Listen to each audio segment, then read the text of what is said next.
Chapter 8, Part 1, The Final Thought at Death, Scenes 8.1 to 8.7. Introduction, The Doorway of Death. Scene. The battlefield of Kurukshetra is moments away from erupting into chaos, yet Arjuna is still absorbed in the dialogue with Krishna. Until now, Krishna has spoken of the yogi's supremacy, the many faces of divinity, and the way devotion matures into realization. But death hangs heavy in the air. Thousands will fall when the conches sound again. Arjuna cannot avoid the question any longer. What is the destiny of the soul at the time of death? What determines the journey after life leaves the body? Then, in the ancient Indian mind, this question was central. The Upanishads pondered the mystery of what endures after death. Rituals were performed not only for worldly blessings, but for safe passage into higher realms. Kings sought immortality through legacy, sages through renunciation, warriors through glory in battle. Yet the Gita lifts the discussion beyond ritual or reputation. Krishna teaches that the state of mind at the moment of death reflects the state of life itself. If life is spent in forgetfulness, death will echo that. If life is lived in remembrance, death becomes liberation. Arjuna's questions about Brahman, about karma, about destiny are not theoretical, they are urgent, for death is standing at the edge of the battlefield. Now, this wisdom is piercing for us today as well. Modern society avoids speaking of death, hiding it behind hospital curtains and euphemisms. Yet it remains the one certainty. How we die depends on how we live. Last thoughts are not accidents, but the harvest of lifelong practice. If the mind is trained in devotion and awareness, it will naturally remember the divine when the final breath comes. If the mind is scattered, filled with desires and fears, that too will shape the journey. Krishna's teaching here is not morbid, it is empowering. To live with mindfulness is to prepare for death, and to prepare for death is to live more fully. This chapter also redefines meditation. It is not escape into forests or caves, but training the mind in remembrance amidst life. Death itself becomes the final meditation, the ultimate test of presence. Krishna assures Arjuna that those who remember him at the last moment reach him, the imperishable. The battlefield becomes both symbol and reality. One who learns to remember in the noise of war can remember in the silence of death. Focus, the heart of this chapter is this: live so that death itself becomes meditation. Train the mind in remembrance, and the final thought will be liberation. Scene 8.1, Arjuna's questions. Scene. Arjuna asks Krishna, what is Brahman? What is the self? What is karma? What is the material realm? What is the divine? Who is the Lord of sacrifice in the body, O Krishna, and how is he known at the time of death? Then, Arjuna's heart now voices the deepest human questions. He is not only a warrior but a seeker, and in this moment he speaks for all humanity. What is Brahman, the imperishable truth? What is the self within us? What is karma, the web of action binding us? What is material nature and what is divine power? Who governs the sacrifices in the body, and how is the divine known at death? For Arjuna, the urgency is not philosophical curiosity but survival of the soul. He is facing death, his own or others, and needs clarity. The warrior's bow is still heavy in his hands, but his mind reaches beyond the battlefield into eternity. Now, these questions remain alive today. Science answers how bodies function, how atoms split, how galaxies form, but it cannot answer what is the self that experiences them. Psychology explores the mind, but what of the consciousness beyond it? Religion offers rituals, but do they carry us at death? Like Arjuna, we too face mortality, whether in the death of loved ones or in the quiet awareness of our own impermanence. Arjuna's courage lies not in weapons, but in daring to ask the questions most people avoid. His questions remind us that spirituality is not luxury, it is survival for the soul. Focus. True strength lies in asking life's ultimate questions. Death brings urgency, but wisdom begins when we dare to ask, who am I and what endures? Scene 8.2, The Seeker at Death. Scene. Arjuna continues, how are you to be known at the time of death by those whose minds are steady, O Krishna?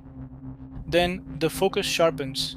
Arjuna knows that remembrance at death is crucial, but he asks how it can be done. How can the divine be known when the body collapses, the breath falters, and the mind wavers? How can one carry awareness into the most difficult moment? For Arjuna, this is urgent. On the battlefield, death is imminent. Warriors may not have hours of meditation, only seconds. He seeks practical wisdom. What must one train in life to be steady at death? Now, this is one of the most important questions for us too. We often avoid preparing for death, yet when it comes, clarity of mind is hardest to maintain. The pain of illness, the fear of separation, the chaos of the moment, how can we stay steady? Krishna will later teach that the key lies in lifelong training, remembering him daily, so the mind naturally turns to him at the end. Just as a river flows where it has been directed, the mind flows at death toward what it has been trained to love. This means our daily thoughts are rehearsals for our final thought. Focus. Death reveals the habits of a lifetime. Train the mind now in remembrance, and at the final moment, the divine will be near. Scene 8.3. Krishna defines the imperishable. Scene. Krishna replies, Brahman is the imperishable, the highest reality. The self is the essential nature of a being. Karma is the offering that causes beings to come into existence. Then, Krishna begins with clear definitions. Brahman is the imperishable, the unchanging ground beyond all decay. The self is the inner essence of each being, distinct from the body and mind, eternal and indestructible. Karma is the force of action that binds beings into existence, weaving destiny through deeds and desires. For Arjuna, these answers are more than theory. They connect the threads of his confusion, the eternal, the individual essence, and the law of cause and effect. The battlefield becomes the classroom of ultimate definitions, each term anchoring his soul. Now, these words continue to ground seekers today. We live in a world obsessed with the temporary, often mistaking it for ultimate. Money, health, fame, or relationships feel final, yet Krishna reminds us that Brahman is beyond all change. The self is not your resume, not your body, not your moods, but the eternal witness within. And karma, often misunderstood as fate, is clarified as the principle that actions shape existence. This understanding transforms responsibility. We are not victims of chance. We are participants in the unfolding of destiny. Focus. Anchor your life in the imperishable. Remember, you are the self, eternal and distinct from the temporary. Karma is not punishment, but the law of growth.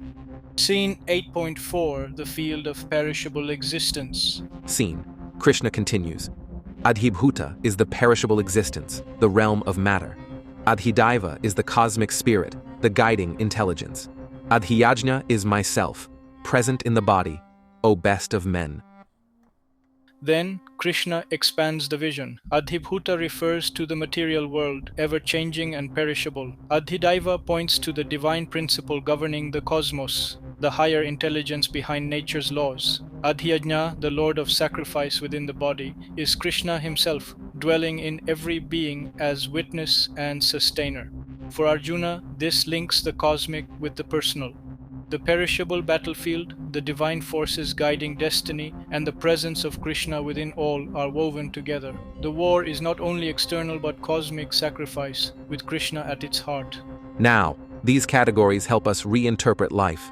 The material realm, Adhibhuta, is what we see: bodies, possessions, events, but it is temporary. The cosmic principle, Adhideva, reminds us that life has intelligence, order, and purpose. And the Lord of Sacrifice, Adhyajna, within, means that God is not distant, but present in our own being. This dissolves alienation. You are not cut off from the cosmos. The eternal pervades both the vast universe and the intimate body. Every act, done with awareness, becomes part of cosmic sacrifice. Focus. See the three layers of reality: matter, cosmic order, and divine presence. Recognize Krishna as the heart of sacrifice within you. Scene 8.5. Remembering Krishna at death. Scene. Krishna declares, "And whoever at the end leaves the body remembering me alone attains my being." There is no doubt about this. Then, Krishna now delivers the essence. The final thought at death shapes destiny. If one remembers Krishna, one attains him. For Arjuna, this is breathtaking. On a battlefield where death is certain for many, Krishna assures that liberation is possible even in that final moment if the mind is fixed on him. Death does not have to be defeat, it can be doorway. The warrior need not fear dying if he dies remembering Krishna. This transforms the meaning of the war itself. Now, this teaching shakes us awake. We often ignore death or fear it as annihilation. Krishna reframes it as opportunity. The state of mind at death reflects the habits of life.